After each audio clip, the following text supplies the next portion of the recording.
The thing that's going to make you your first $1,000 is not the same thing that's going to make you your first $100,000, which is not going to be the same thing that makes you your first $1 million, which is not going to be the same thing that makes you your first $10 million, up to $100 million, etc. And that was exactly the same case for me as well. I made my first few $1,000s flipping Instagram accounts. That's how I made my first few thousand. And that gave me enough cash to buy a camera and then start a content production agency. And my agency got me to my first $100,000 and my first $1 million.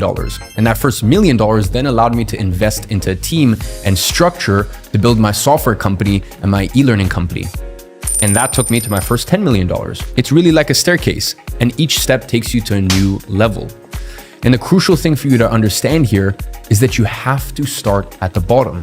Listen, if you try to compete against me, you're never going to succeed. At my e-learning company and my first ever software company, just those two companies alone, I have 8 figures a year in expenses. Like, really wrap your head around that. $10 million a year in expenses. And not only that, the experience that it took to get me there. You know, my first software company that I started in 2020, I actually started that with a client at my agency, and I never would have started that business on my own. It was only because of his technical knowledge that I felt ready. I didn't have the experience for that.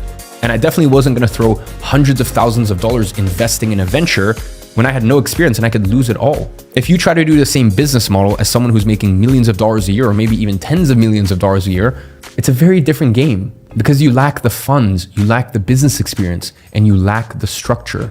And that's also why I sell my agency program for $1,500. So it filters out the people who still haven't taken the first step in the staircase, which in this case is making your first $1,000.